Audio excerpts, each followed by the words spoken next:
Robbie, from a squad point of view, how happy were you with the result against South Africa? Yeah, we were very happy with the result against the Springboks. I suppose we knew the occasion was going to be huge in terms of the atmosphere, the test they were going to bring to us. It was our most physical test we've had since probably the Six Nations last year. So I think, we're happy with the performance. There's always areas you critique and you can get better at. We've had a good look at it, and we're looking forward to Scotland now. What do you think was key to that victory against South Africa? Yeah, I think our defence was pretty outstanding in times in the game. We took our points well as well. I know there wasn't many tries scored, but we got going.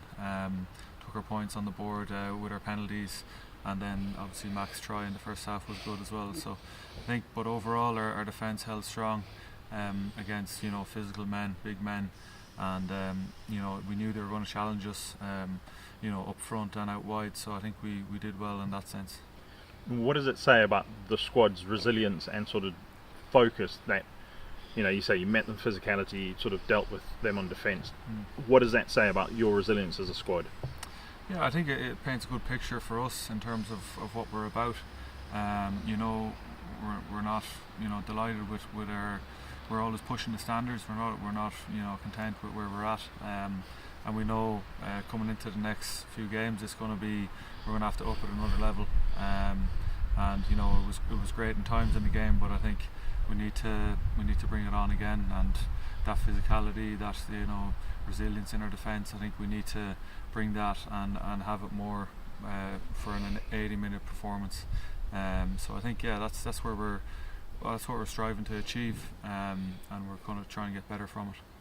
Looking into the Scotland game, how important is it to just put everything that's come before now in behind you and just focus purely on them? Yeah, that's exactly it. I think we have to look back of what we've put together in the rounds and take that step forward and make sure we put that all out there. We can't look any further than Scotland, and we all know that. We know they're going to come with a serious attacking plan. They have really a lot of running threats around the park, and I think they're physical up front. So I think for us it's all hands on deck, and we need to make sure we bring our best performance of the group stages. The fact that you play them on a regular basis in the Six Nations, so you know them quite well, they know you quite well, is that a good or a bad thing? It's a good thing, I suppose, from both sides. I suppose the traits of a lot of the players. We play against them in the league and in Europe, so I think we do know each other well, but I suppose it brings that bit of edge to the game as well. So it's always a really tough game for us to play, because we know they're coming for us, and also we're going for them. So it's always a tricky test to play in, but very tough as well. They depending on results this weekend, I guess, will still have a lot to play for coming into that game. What do you expect from them, having seen their performances so far this tournament? I mean, you just expect the unexpected, I suppose, if that makes sense. Finn Russell at 10 can pull a rabbit out of a hat. He's able to change a game with his passing game and his kicking game.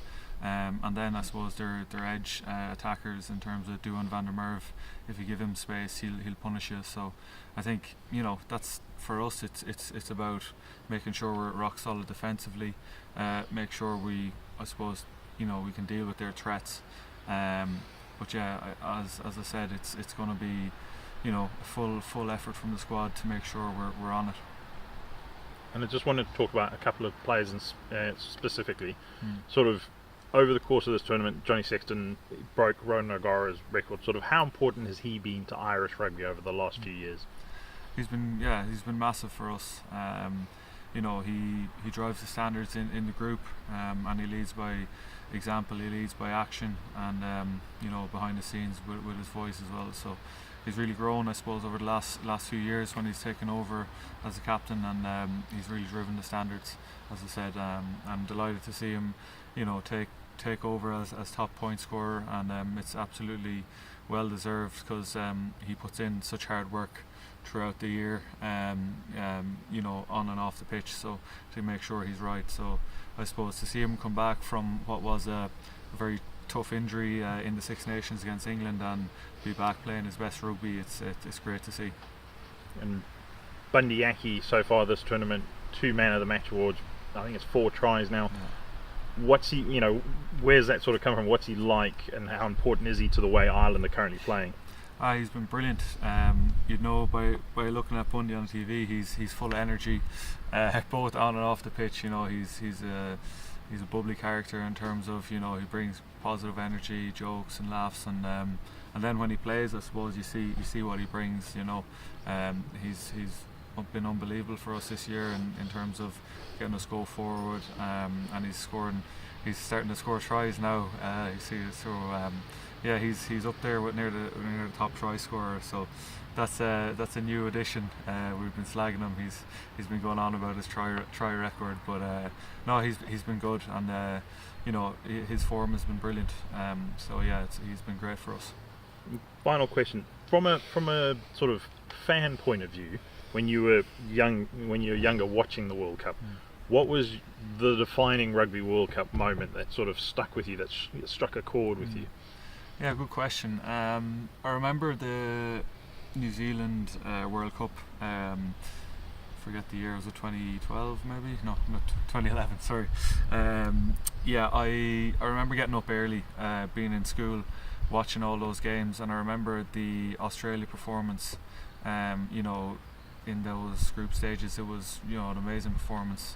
Getting up, shouting the house down when I was young, and waking everyone up. That was one of my fond memories of watching World Cups, and I suppose that performance, you know, you could really see what it meant to people in the stadium, what it meant to the players. Yeah, so that'll be it.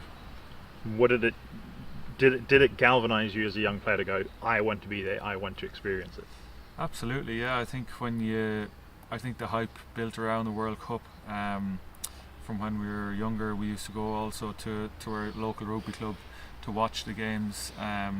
So I think that definitely galvanised me as a fan. And then, you know, you always want to imagine yourself when you're kicking around the ball in the park, you know, playing for your country one day. So I suppose to be here, it's a dream. That's everything. Thanks very much. Thanks, Scott.